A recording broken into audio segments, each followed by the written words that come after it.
Doodle doo doo doo doo doo doo doo doo doo doo doo doo. Secrets of Sea of Secrets.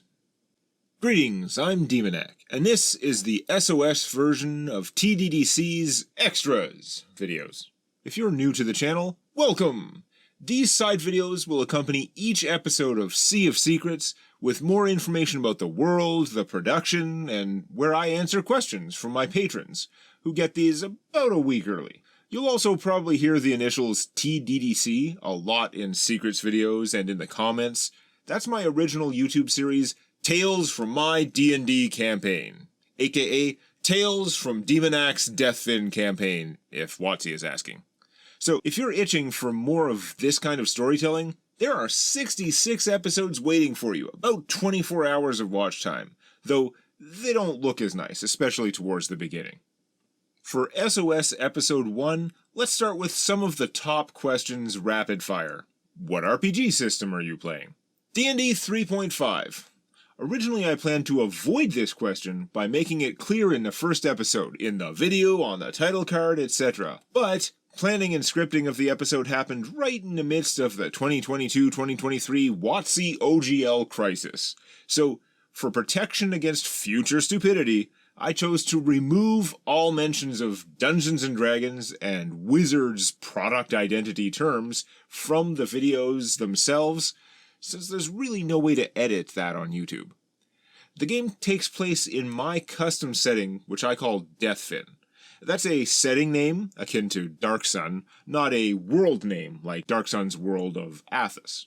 And because I'm a tool, I never named the world itself. Though, in my defense, there is only one world in Deathfin.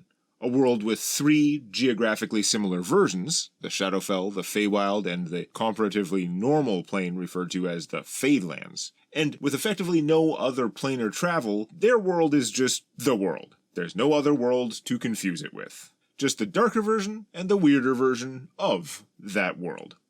When did this campaign take place? Is it still ongoing? This campaign was actually played in 2015 and 2016 after my previous TDDC campaign went on hiatus. I was spending so much creative energy on my full-time programming job at that time that I was getting burnt out.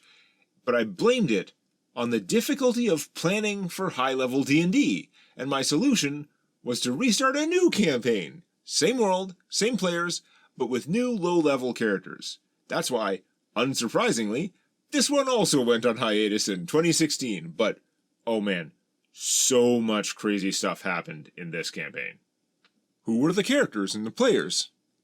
The same core players from the end of TDDC are back, with all new level 3 characters. The Dungeon Master's Guide has a listing for how much wealth a character of that level ought to have, so most of them start with one or more minor magic items, including some of the very cheap, very minor items in the Magic Item Compendium. They were also allowed to take up to 1 flaw, that's preset penalties, in exchange for getting an extra feat. Uhamisho starts as a level 2 totemist from Magic of Incarnum with 1 barbarian level. His race is Shifter, who are people with some lycanthrope blood, like half werewolf or whatever, though in the case of Misho's tribe, it's more their attunement to animal spirits. He's played by Quill18, the same player as Draven from TDDC. He is a Twitch streamer and also a much bigger YouTuber than I am, with tons of Let's Plays, especially 4X games, city builders, and other strategy games.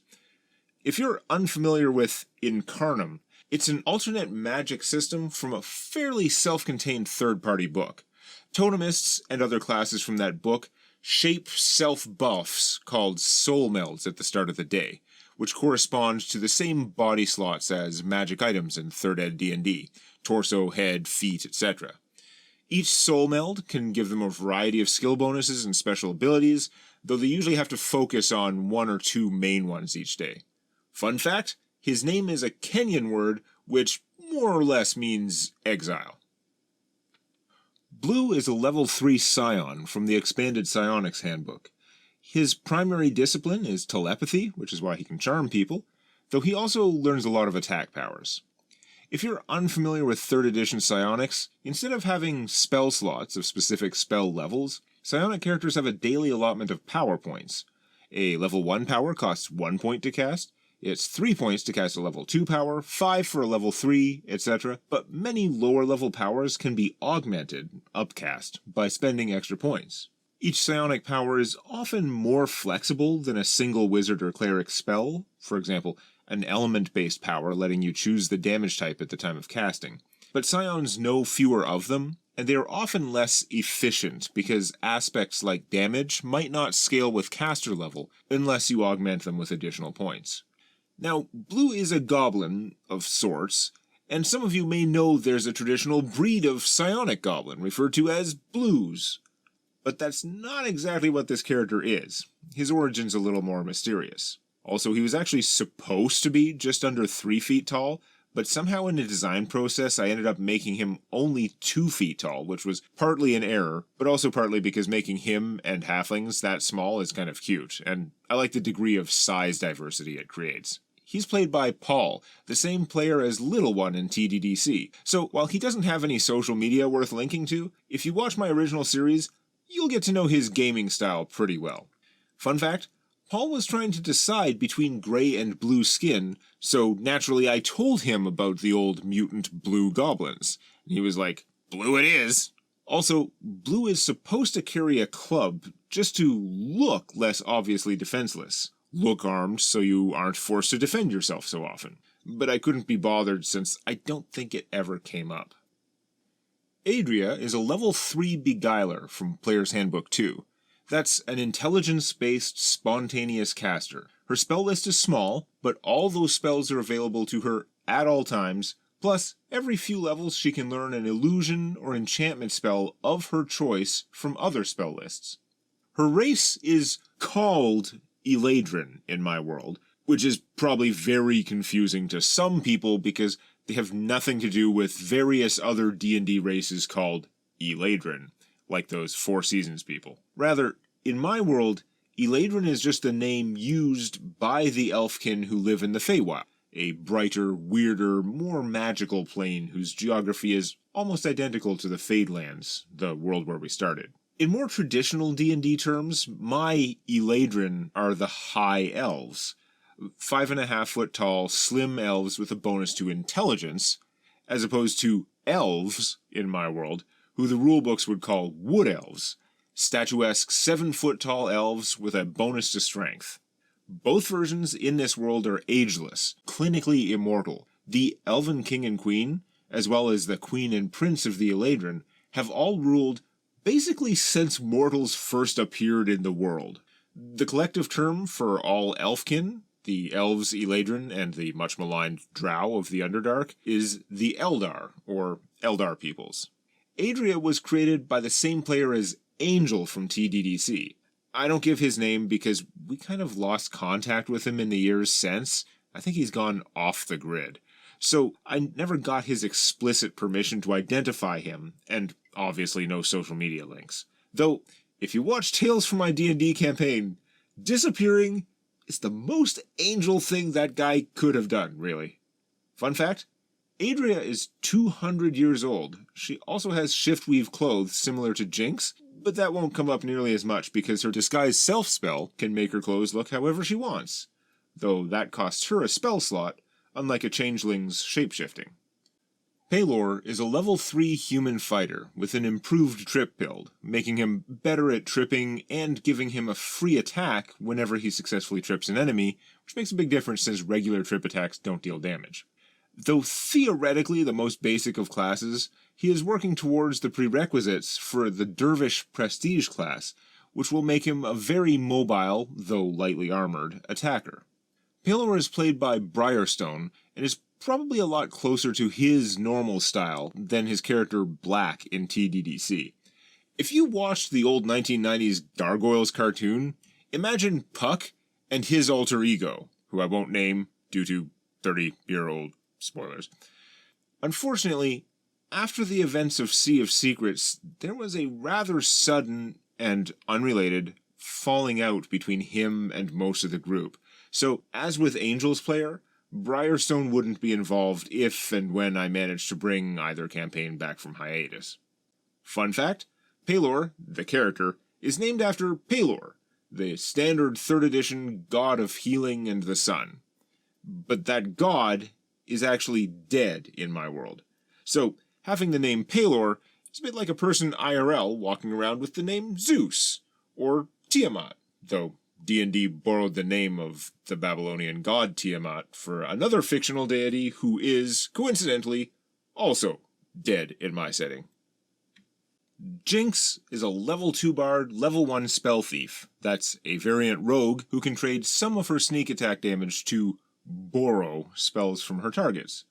And obviously she's a changeling, a humanoid with no real stat bonuses or racial abilities, except she can shapeshift her appearance at will, similar to a disguised self spell, but a real physical change. It's supposed to be medium-sized humanoids only, so dwarves and 8-foot orcs yes, but halflings and goblins no, but we kind of ignored that and let her become small species too, because it's cooler. Jinx is played by Launchpad, who joined the TDDC campaign in the later episodes as Krillodin. By Sea of Secrets he was more comfortable with our group and style, and this time he's not being dropped into a mature campaign in the middle of nowhere, so his character should have a much better chance to shine this time. Fun fact, Jinx's shapeshifting only changes her body, not her clothing, which adds a minor complication to her usual tricks. To compensate, she uses a magic item called Shiftweave Clothing, which can change into one of 5 predetermined outfits as a swift action. Of course, I still had to figure out how to show her antics in the videos. From the start, I worked with the portrait and concept artist, Archie Doodler, to give Jinx huge, unmistakable, unique eyes, which I could use as visual language to the audience.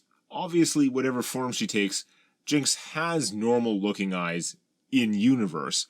They're only giant purple and green eyes on screen, so that we can follow her between different body shapes.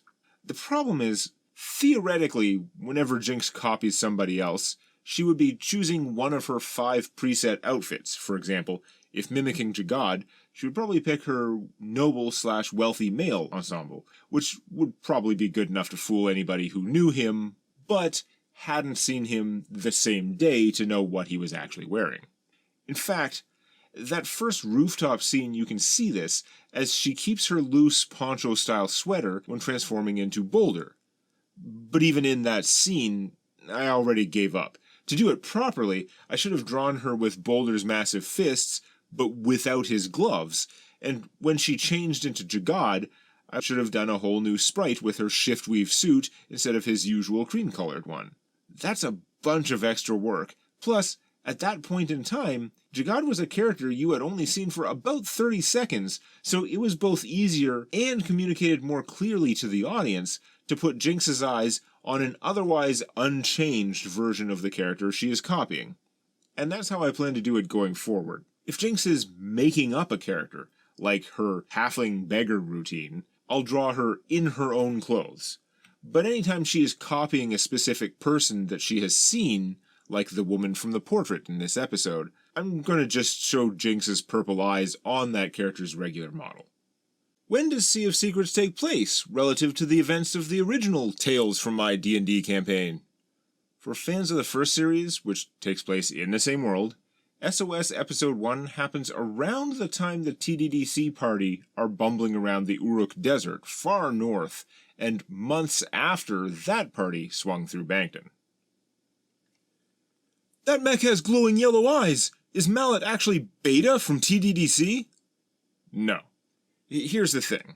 That eye color was just an artistic choice, which is unfortunate because I knew it would be kind of misleading to fans of my first series, where those eyes on a golem or warforged meant something very specific. But there are only so many, broadly described, colors for glowing eyes. I liked how the yellow looked on the blue metal, and as a bonus, it let me do that sweet transition into my logo. Fun fact? Mallet was always an oversized mech with one giant fist, but when designing his look for the series, this was the inspiration for his face. Have you thought about hiring real voice actors? No. I put a lot of work into the main party voices for the new series, finding each of their characters, but also trying to make all 5 different enough to be recognizable without the visuals, It was like one of those logic puzzle grid things. I mean, Misho's voice is just my version of Odo from DS9, though our hero gets a lot more bestial.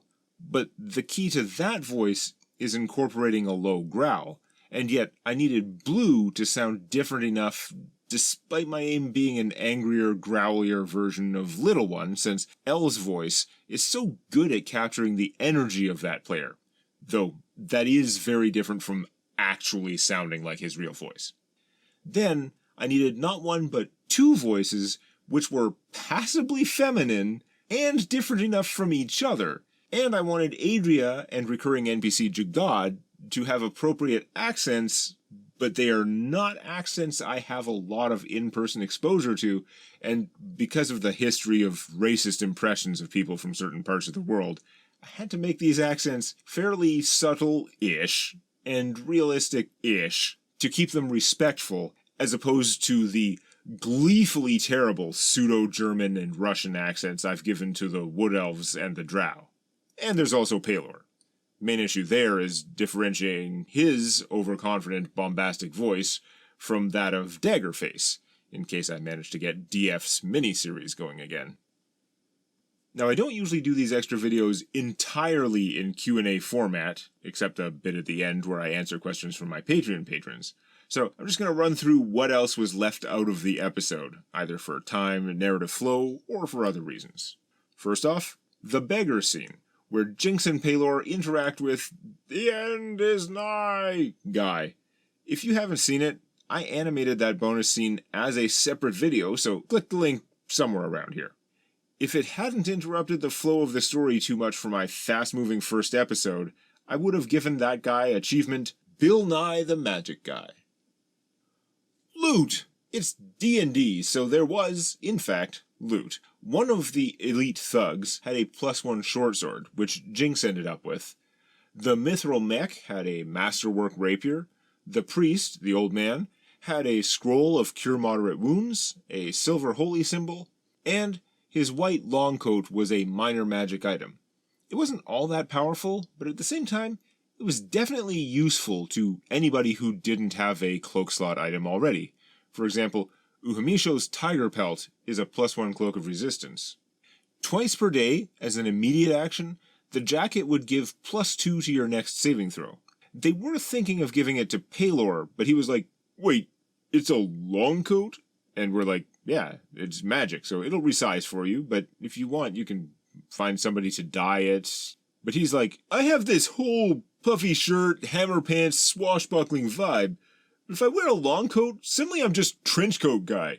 Some of us thought puffy pants, long coat, pirate guy was a cool vibe, but as you might expect if you know Black from TDDC, he was not sold.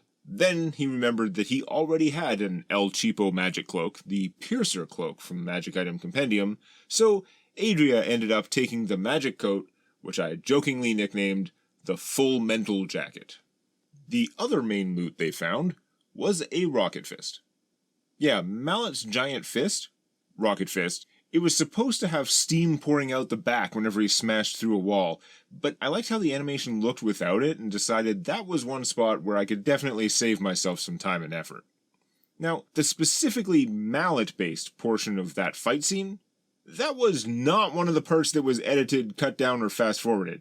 Mallet died to fully transformed bard-buffed Misho's overwhelming fury on the totemist's first round. Mallet smashed through the wall and punched him. Pelor got in a solid hit with improved trip. Then Misho raged, shifted, and shredded what was left of Mallet's 40 max hit points, which I thought would have been pretty tough against a level 3 party when backed up by 2 other 20 hit point mechs and a couple weak minions halfway through the fight. But anyway, Mallet died so fast that he never got to use his rocket fist move, which was kind of a gecko tail-like escape option. He would have fired the fist as a bonus action, which, against an adjacent target, had 10-foot knockback with no save, plus a saving throw against a little bit of damage or being knocked down as well. Since he died so fast, I just cheated and let him use it as an "I'm dying, whatever" action, sliding Misho back a bit, though he saved. Didn't affect the fight in any significant way, but it was fun. Thing is, once detached from the mech, The rocket fist was effectively a magic item which could be used. It's just that in order to recharge it, you have to use a spell that deals at least 1 fire damage, which I knew whether or not Jinx or Adria could dig up a fire spell on their lists. Blue could probably do that with almost any psionic power with energy in the name, just spending a few power points, for example, before resting someday when he hadn't spent them all. But the party didn't seem interested in recharging this thing and carrying it around, so I left it out of the video as a detail that would have required a whole bunch of seconds of explanation for no real benefit. Phil the Thug. When they first entered the Warrens of Tamboro, first point of interest was a pair of dead halflings near a dead thug. Well, Jinx, being a changeling, arranged her adventurer outfit as much like the thug's leather armor as she could, and arranged her face to look as much like the thug's face as she could. And, you know, his body, height and weight, etc., minus the lethal wounds, of course. Then, in the next room, they heard somebody moving around. The party got ready, kick open a door, and they see a thuggy-looking dude who looks like he heard them just before they breached and just dropped his looting sack.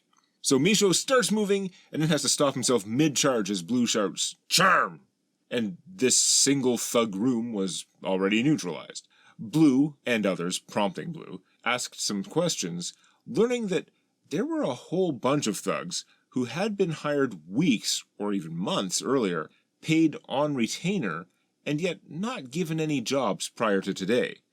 They had simply been told, "We'll pay you this much a week," not a large amount, but in those weeks they didn't really have to do anything.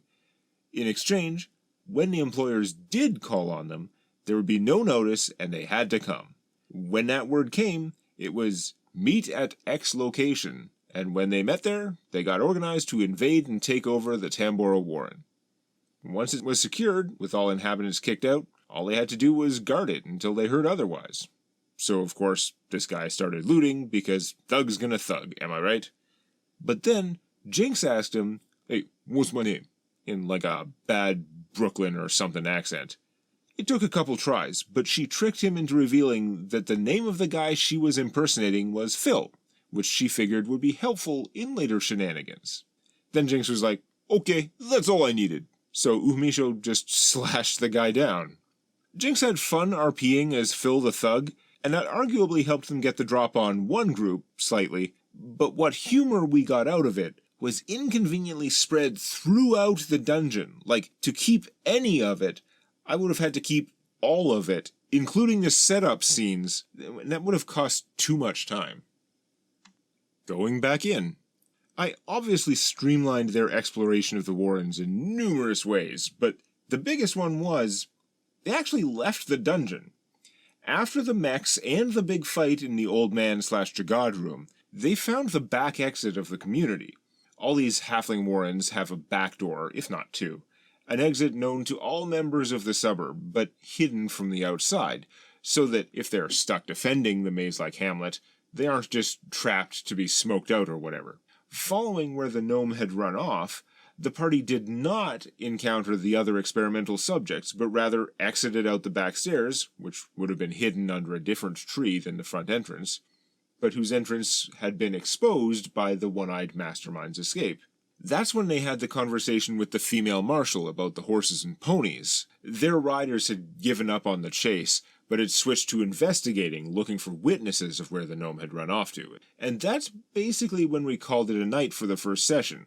But when we started the next week, we noted they hadn't rescued all the halflings who were still unaccounted for, so they actually went back down and explored the other half of the labyrinth they had missed. And they found the armory, where about a dozen halflings, including some children, had barricaded themselves, armed with a handful of swords and wooden shields, and a whole bunch of slings. The PCs took out a handful of thugs who were keeping those villagers pinned, and escorted them back to the exit, which is why the civilians at the end were very convinced our PCs were heroes worthy of pie. After that, they swept around the rest of the way, finding another halfling corpse, but then rescuing one hiding in a latrine, who warned them about the next room's enemies and told them about the back exit, which they might not have known had they gone a different way the first time. Here, they found an alternate way into the same big room where Jagad had been tied up, but coming from this direction, instead of mechs, it was guarded by the experiments. That room went more or less as shown in the video, Blue taking the lead because of his charm, but also he was less hurt than some of the frontliners, and though his armor class is garbage, he has a lot more hit points than Adria or Jinx. Since they had been warned about this room though, Adria cast Silent Image first, making an illusion of herself to try and trick some enemies into wasting attacks. So when the loudmouth thug in the other room convinced the other non-charmed freaks into attacking with their powers, Adria cast Unseen Servant, an invisible summon who can do basic tasks but nothing combat related. And she combined that with her illusion to make it look like she was opening the door, which did trick the thugs back there into wasting a round worth of attacks while the others dealt with the experiments. Which was pretty cool, and it would have been beneficial to show Adria's sneaky magic more. There's another thing it didn't quite make sense without the warning from finding a halfling. I found the script was smoother if I just inserted the freaks room as though it were physically between Jagad's room and the back exit. My awesome Patreon patrons get secrets videos about a week early so that I can answer some of their questions in this final video on YouTube, where I read the questions out in random, sometimes ridiculous voices, like this. And Terry's Maelstrom asked, "How did Mallet even get into the house to burst out of in the intro, without even being seen by that gate guard?" That question was skipped over in the video's hyper pace, but the evidence gathered by the party suggested that the goons, and Mallet, had been hiding out in that house for days, maybe more than a week, during which time they had cut through a section of roof from the attic, allowing them to escape after the crime. And that's how the party found their rooftop trail. Mallet can fit through normal doors. Like moving a fridge, it's a pain, but it works. So they could have snuck the mech in on a previous night. Jagad is now pretty sure that the lead he was following on some rare documents in that alley must have been a setup. It has been speculated that the kidnappers chose that location for the fake meeting because they had found out somehow that the owners would be out of town for a period. Also, if you're wondering, why did guards notice the crime scene immediately after the PCs, but not in the hour beforehand? Well, after attacking Jagad, the bad guys had actually thrown up a hasty fence they had prepared in the house. Not much better than a couple wooden cargo pallets, but it was enough that people just walking past after the kidnapping didn't notice the hole in the wall. When the giant dwarf sightings dried up and the party started looking around, the shabby barricade was obviously out of place though, so the big guys on the team ripped off enough boards to get through, and it's that damage to the makeshift fence which drew the attention of the next guard patrol. Fun fact, when Misho says, "There's a hole in that wall," that was his reaction to rolling a natural 1 on his search check after bypassing the fence. He was pointing out the thing so massive that you couldn't possibly miss it. Unfortunately, the fast pace of this episode and the actual dramatic reveal of that scene made it too awkward to work in the Nat 1 graphic, let alone mention it. The clue that he missed with the search check was that the pattern of debris showed how the wall had been smashed from the inside out, not outside in. Gashrin asked, "I know you are avoiding the term D&D and other WotC words in the video after the OGL scare, but why is D&D still in the thumbnail image and the text name of the video?" You're right about WotC's OGL copyright scare, but it's actually even more complicated. D&D story is, I believe, the thing most likely to get people who would enjoy my stuff to click on it. And D&D, D&D story, Dungeons and Dragons, etc. in the tags is how YouTube's algorithm figures out that somebody who likes Critical Role or Fool's Gold is a good person to suggest TDDC or SOS to. And right now, all that stuff is fine. WotC walked back from the brink, and even at their worst, they claimed that stuff like this wouldn't be affected due to their fan video policy. I'm not competing with their rule books, after all. The problem is that though things are safe now, and probably will be for a year or 3 years, I no longer have the certainty that it will always continue to be safe. So what I'm worried about is that a day might come when WotC does some asshole thing and suddenly I get a cease and desist letter, or, more likely, the YouTube robots start hunting down and blocking or claiming D&D stuff in generally stupid ways with no human interaction and ignoring fair use and other legal defenses. If or when that happens, I would need to get rid of all mentions of D&D, including from the video, because those YouTube bots absolutely scan the audio now, and in the future, as AI improves, they may even go after text in the video, although they don't do that currently.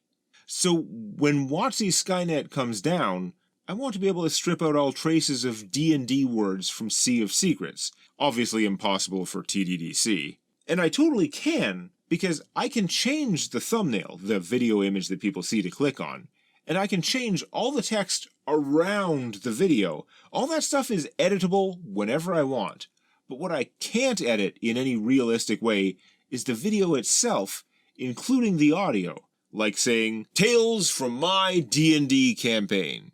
So that's why I'm preemptively stripping all the future risk sort of D&D words from inside the video, while still plastering them everywhere all over the outside of the video. And yeah, if they start blocking this kind of video, I'll live. Just leave my episodes alone.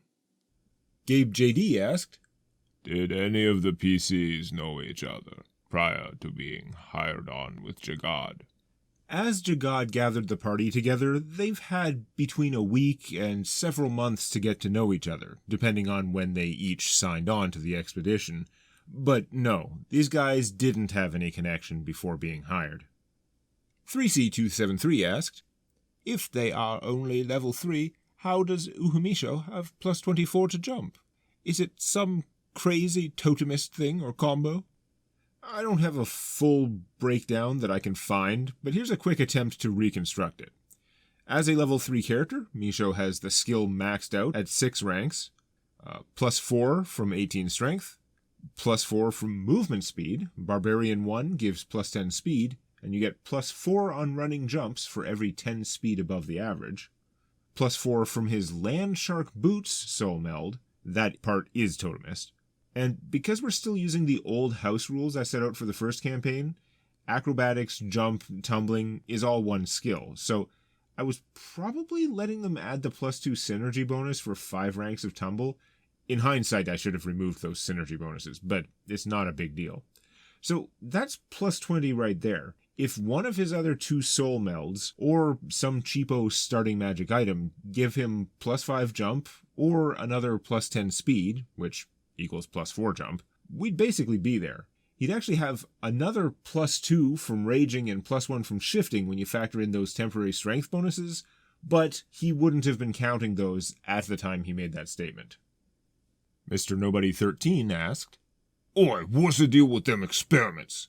I mean, what makes them different than just bad wizards?"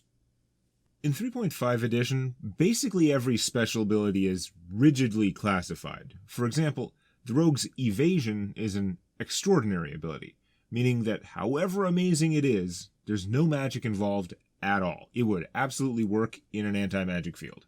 When a wizard or sorcerer casts a spell, there are clear rules for that. For example, there's almost always a verbal and or somatic, waving your hands around, and or material component, focusing via magic wand or sacrificing a pinch of diamond dust, etc. Psionic powers have their own similar rules, though in our rule set they're considered mostly identical to magic because it avoids some annoying issues. But there are also supernatural abilities, and then what these so-called experiments were doing, which are spell-like abilities. That means their effect works a lot like a specific spell, but has a bit different rules for casting, and they don't have spell slots like wizards, clerics, etc. They can cast this spell-like ability almost instinctively a certain number of times per day, maybe unlimited times. When the party noticed this using their spellcraft and arcana skills, and later talked with a couple of survivors, it became apparent that these people didn't learn magic through training, not even with a head start from a gift or inheritance like sorcerers. Rather, they seem to have been given their imperfect, somewhat defective powers via some kind of experimental magical or magitech process. But while most of them weren't quite as out of it as number 58, the scarred man who Blue had charmed, none of them seemed to know much about life outside the lab, raising questions of whether they had been raised there from childhood, or whether their minds had been impacted in other ways. It also sounded troublingly familiar to Blue. Fun fact, number 58, his power was just plus 10 hit points. I mean, as a 1 hit point minion, that's a lot more hit points, but it ain't much of a power, especially when Misho's one-shotting the better thugs, who also happen to have 11 hit points. Rex asked, Wait, I thought all the warforged in your world were made by the Atarans from that blue metal like Mallet. Does it mean something that the other two were made of other materials? Mithril and some kind of wood?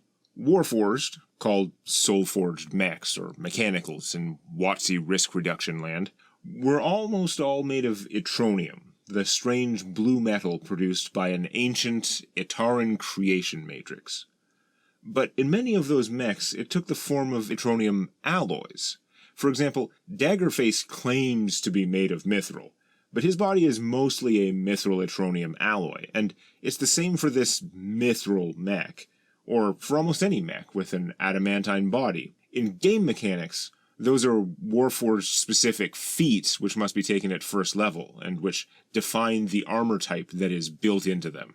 And it makes sense that even the adamantine Warforged are actually an alloy, because the Soul Forges were a form of specialized creation matrix, again, converting waste material into the blue metal. But being an alloy also provides the in-universe reason why killing an adamantine body Warforged doesn't make you rich. If a significant percentage of a humanoid's mass were adamantine or mithril, you could just melt down their corpse into thousands upon thousands of gold worth of the rare metal. But in our mechs, only a fraction of that mass is the valuable stuff, and even that is mixed in with Etronium, this bizarre ancient metal that modern smiths and alchemists haven't yet found an efficient way to extricate. As for the mech with the ironwood body, that one's pretty weird. It's also a somewhat rare material, and hard for non-druids to work, but the result is a wood that is as strong as metal.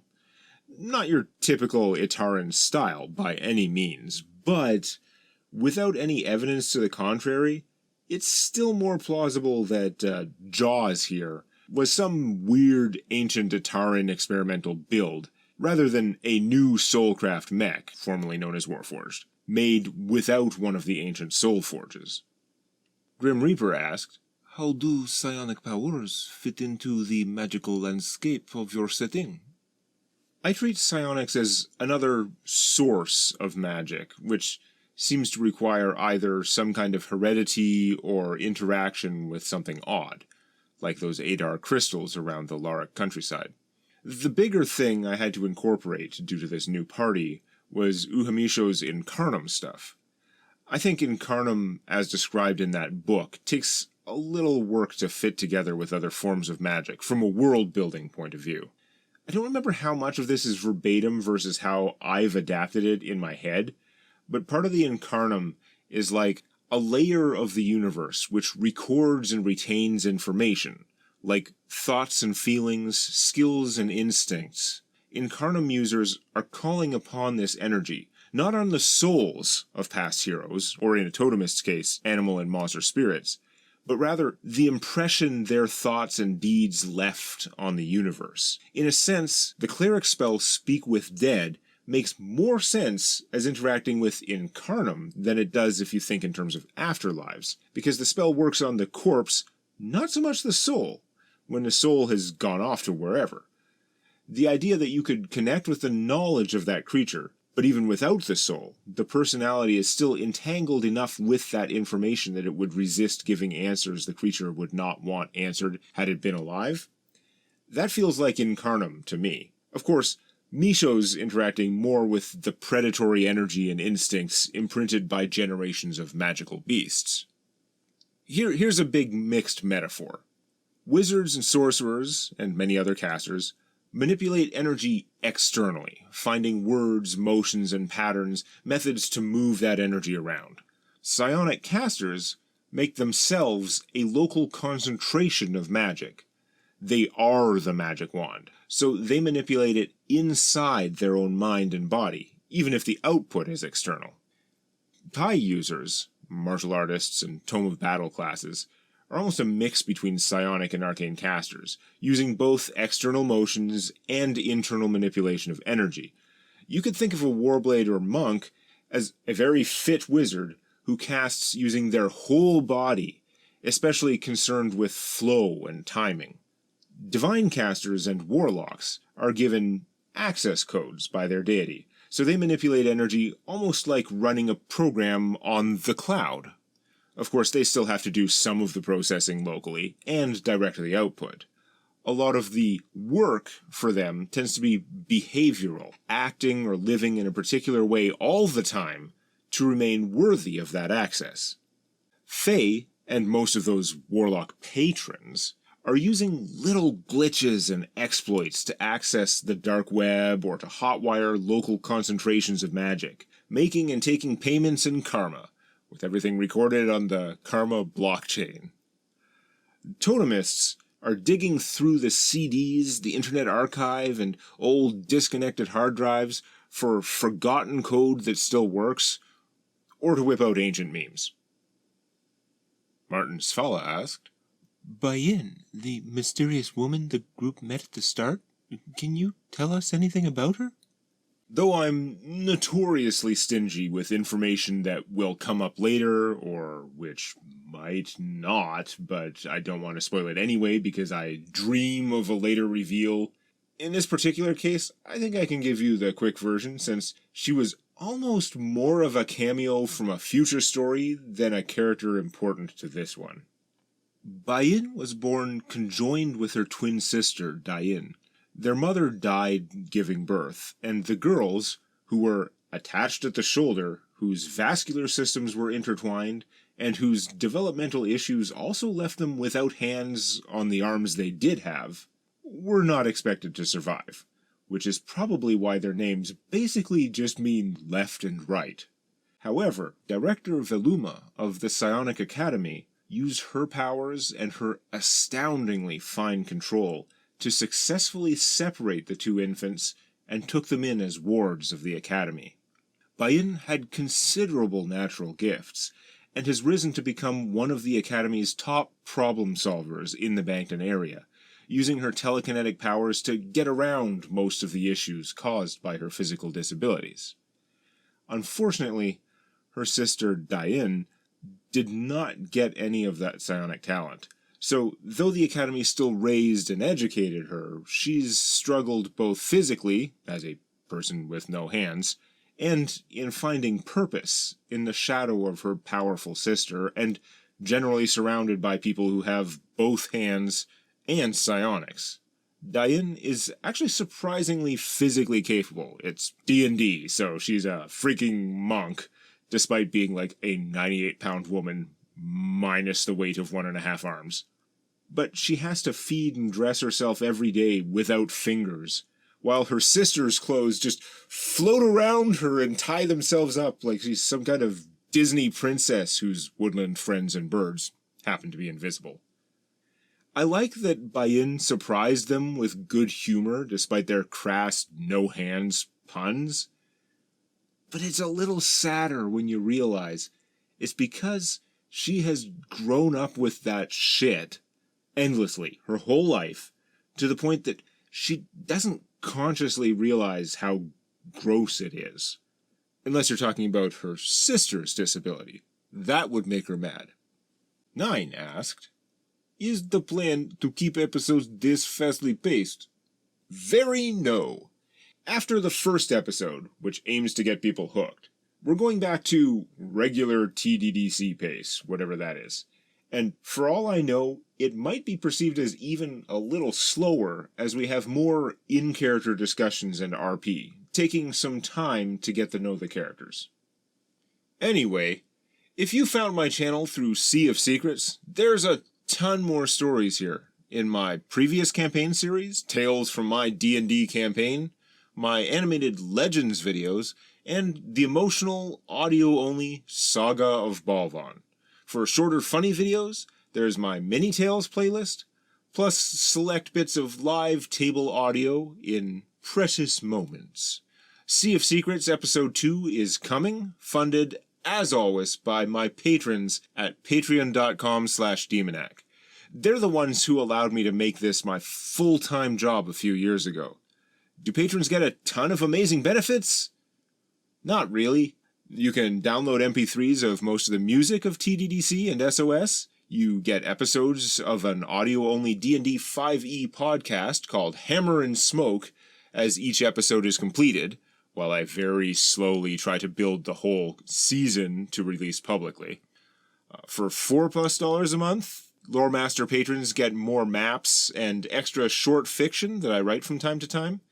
And as much as I love Epic patrons and the organization for pledging even more, Lore Master patrons get access to all my stuff, while the vast majority of my content is always free. Meaning, those who can afford to throw me a few bucks a month are mostly doing so just to support me, which I appreciate so much. Speaking of which, I activated Super Thanks on YouTube, which is a real awkward name, but what that button does is for a one-time donation, you can make a special highlighted comment, and I get 70% of that cash. At the time of posting this, none of my videos have Super Thanks comments, so I imagine they would really stand out. But if you just want to help me out, Patreon is the best way, because it's a regular monthly income I can plan around, and I keep about 90% of any money that comes in there. Money which has also enabled me to turn around and support other creators by commissioning art from Archie Doodler and S. Mitchell Maps, music from Coolboy Shane, and that sweet, sweet Pelor dance animation by Rags Animations to help make this series bigger and better than I could on my own, instead of struggling to be a truly one-man show. Only mostly one man, plus some voices and community moderation from my sister, Adria. There's so much more cool music, and I have big plans to get way more personal with these characters and their story arcs than TDDC ever did, while continuing to deliver the silliness, world building, interesting combats, and infinite unresolved plot hooks that you've all come to expect from me. And by the way, if you can't afford to join my Patreon, or just don't feel like it, it doesn't cost you anything to like my videos and to share the ones you like with anybody you think would enjoy them, because the algorithm, TM, sure isn't helping spread Sea of Secrets. YouTube doesn't even like series where the videos need to be watched in order, and it doesn't look like I'm gonna go viral, so the only way for me to grow is word of mouth, which is you. But even if all you do is watch, that counts too. So thank you for watching this whole ass Secrets video and listening to that giant sales pitch. And of course, a special thanks to these generous souls whose extra large Patreon pledges earned their custom avatars a place in the episode credits. Administrator Orange, Aether Mordu, Alberio, Oust, Aurelius, Bedamir, Bessie, Captain Rook, Brethren, no, that's definitely not alphabetical. Anyway, Karnlin, Critical Hit 20, Darkwood, Dimon, Dragonloot, Draugr, Earl of Sanguine, Ekardir Thalion, Fey Crossroads, Fireborn, Gator Island, I think I went there once, Fright Knight, Gorefiend, General M.O., 9, Hakun. Shouldn't Hakun be before 9 because it's an I, or does 9 go like at the start or end because it's a number? Lieutenant Red, Lonito, Lord Abon, Malison Desh, Matt the Mage, Mars Project, MG3D, Norgren, OI1, Olden Man, Overlord Thor, Pedrig of Rooney, Pontus, Quackers, Ramar Wolfist, Repmok, Rex, Rewoot, Skyter97, Stan the Man, Starfall, Sygax, Tambu and June, that one has 2 of them, Toshiro 7, Volkfang, Valis, W.A. Soul, Warsaw, Woodley, and Zombie, the members of the organization.